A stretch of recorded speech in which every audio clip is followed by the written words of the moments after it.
लगातार मन आत्तिने जेनरलाइज्ड anxiety disorder. उदाहरण 1। म मध्यमवर्गीय परिवारको 43 वर्षीय रामेश्वर हुँ। घर बुटवालमा हो। हाल कलेजमा पढाउने काम गर्छु। परिवारमा आमा, श्रीमती र 2 छोरा छन्। विगत 3 महिनादेखि बिना कारण लगातार डर लाग्ने, मन आत्तिने, छटपटी हुने, निन्द्रा नलाग्ने र छातीको यो बीच भागमा नमिठोसँग गाह्रो महसुस हुने समस्या देखिएको छ मलाई। डाक्टरहरूलाई जचाउँदा धेरै जसोले तिम्रो त केही पनि रोग देखिएन भन्छन्। मेरी आमालाई पनि यस्तै खालको समस्या छ, तर उपचार गरिएको छैन। उहाँलाई त 7 वर्षदेखि बेला बेलामा यो समस्या बल्झिरहेको छ। जागिरमा पनि तनाव बढिरहेकाले जागिरै छोडौं जस्तो पनि लागेको छ। म भित्रभित्रै निकै आत्तिरहेको छु। मेरो कारणले श्रीमतीलाई पनि दिगदारी भइरहेको छ। तैपनि उनले सक्दो साथ दिइरहेकी छिन्। मलाई खास के भएको होला? उदाहरण 2। म रामेछाप घर भई हाल काठमाडौँमा बसोबास गर्दै आएको 15 वर्षीय विवेक हुँ।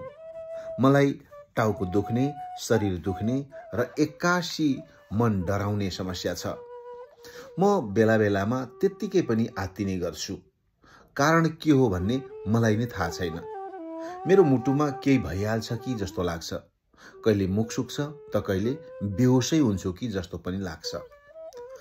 करिब आधा घण्टादेखि 3 घण्टासम्म मलाई गाह्रो पार्छ। एकदमै असहज महसुस हुन्छ। गाह्रो भएपछि कयौं पटक तत्कालै इमर्जेन्सीमा दौडिनु परेको छ। तर अस्पताल पुगेर रगत र डाक्टरले भने बमोजिमका शारीरिक परीक्षण गराउँदा रिपोर्ट सामान्य आउँछन्। समस्या भने जस्ताको तस्तै रहन्छ।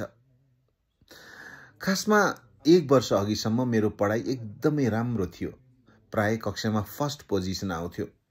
शिक्षक र अभिभावकहरूले पनि सधैँ हौसला दिनुहुन्थ्यो। तर गएको 9 कक्षामा सेकेन्ड पोजिसन आयो मेरो। यो मेरा लागि बिल्कुलै सुहाउन सक्ने कुरा थिएन।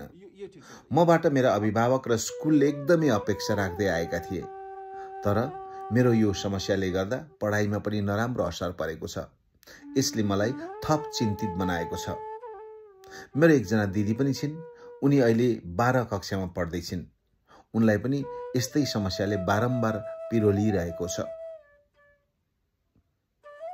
माथिका 2टा उदाहरणहरू हेरेर हामी अब अगाडि बढ्छौं। मन किन आत्तिन्छ लगातार भन्ने विषयमा। लगातार मन आत्तिने समस्याका कारण जागिरै छोड्ने अवस्थामा पुगेका रामेश्वर र पढाइ बिग्रने अवस्था आए पनि आफन्तको सल्लाहमा अस्पताल ल्याइएका विवेक दुवैलाई सामान्य अर्थात् कम कडा खालको मानसिक रोग भएको बुझ्न सकिन्छ। यस्तो रोगलाई लगातार मन आत्तिने रोग अर्थात् जेनरलाइज्ड एंजाइटी डिसअर्डर भनिन्छ। वंशानुगत अर्थात् जेनेटिक्स रूपमा पनि यदि बाबुआमा मध्ये कसैलाई मानसिक स्वास्थ्य समस्या भएमा छोराछोरीमा यो रोग देखिने सम्भावना हुन्छ। मनोवैज्ञानिक कारणमा व्यक्तिको सोचाइ, थिंकिङ, भावना, इमोशन्स र व्यवहार अर्थात् बिहेभियरसँग सम्बन्धित हुने ठानिएको छ। आत्मसम्मान, सेल्फ रेस्पेक्ट र आत्मविश्वास, सेल्फ कन्फिडेन्सको कमीले कतिपय व्यक्तिमा यस्तो समस्या पैदा गर्छ। पारिवारिक र सामाजिक परिवेशमा आफूलाई सहज ढङ्गले समायोजन गर्न नसक्दा पनि यस्तो समस्या देखिन सक्छ। अन्य कारणहरूमा शारीरिक रोगहरू जस्तै थाइरोइडको समस्या, मुटुको समस्या, कफी आदि। यसका लक्षणहरू के हुन् त? लगातार मन आत्तिने समस्याका लक्षणहरू: बिना कारण मन डराउने, फियरफुल फिलिङ्स, बिना कारण एक्कासी डर लागेर कमजोर महसुस हुने, आत्तिने अर्थात् नर्भसनेस, केही नराम्रो घटना हुने हो कि भन्ने विचार आउने, भविष्य सम्झेर एकदमै डर लाग्ने, मुटुको धड्कन बढ्ने, हातखुट्टा वा शरीरका विभिन्न भाग काँप्ने, ध्यान केन्द्रित गर्न गाह्रो हुने अर्थात् लस अफ कन्सन्ट्रेसन, त्यसैगरी छाती दुख्ने, टाउको दुख्ने, निन्द्रा खल्बलिने र आत्तिने यसका लक्षणहरू हुन्। बारम्बार मन आत्तिने समस्याको उपचार के हुन्छ त? यो रोगलाई उपचारबाट नियन्त्रणमा ल्याउन सकिन्छ। उपचारका क्रममा बिरामीको अवस्था हेरी औषधिको प्रयोग र मनोविमर्श मध्ये कुनै एक वा दुवै विधि अपनाउनु पर्ने हुन सक्छ।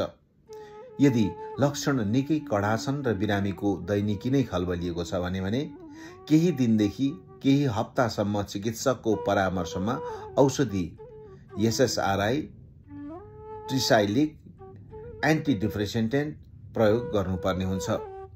औषधिको प्रयोगले लक्षणलाई केही नियन्त्रणमा ल्याउन थालेपछि मनोसामाजिक उपचार विधिको समायोजन गरिँदा उपलब्धि लाभदायक भएर व्यक्तिले आफ्नो निजी जिम्मेवारी राम्ररी निर्वाह गर्न सक्छ। लक्षण त्यति कडा खालका छैनन् भने औषधि नदिई मनोविमर्शबाटै ठिक हुन सक्छ। यस क्रममा रोगीलाई नकारात्मक विचार नियन्त्रण गर्न पर्ने र त्यसका लागि अपनाउनु पर्ने उपायका साथै तनाव व्यवस्थापनका विभिन्न तरिका सिकाउनु पर्ने हुन्छ।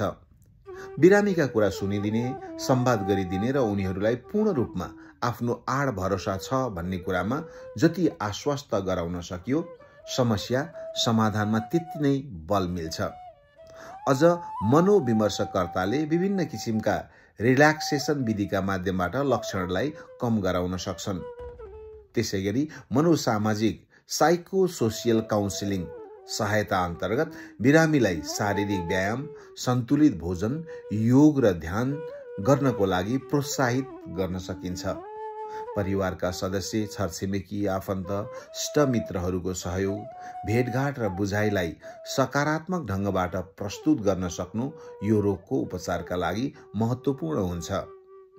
यो रोगको उपचारको क्रममा मनोचिकित्सकको सल्लाहमा केही दिनका लागि औषधि सेवन आवश्यक हुन्छ भने अर्कोतिर मनोविमर्श पद्धतिको अभ्यास लामो समयसम्म गरिरहँदा यो रोग बल्झिने सम्भावना न्यून हुन्छ। व्यक्ति मानसिक रूपमा स्वस्थ भएपछि शारीरिक स्वस्थता पनि मिल्नुका साथै आफै पुरानै जीवनचर्यामा फर्कन मद्दत गर्दछ।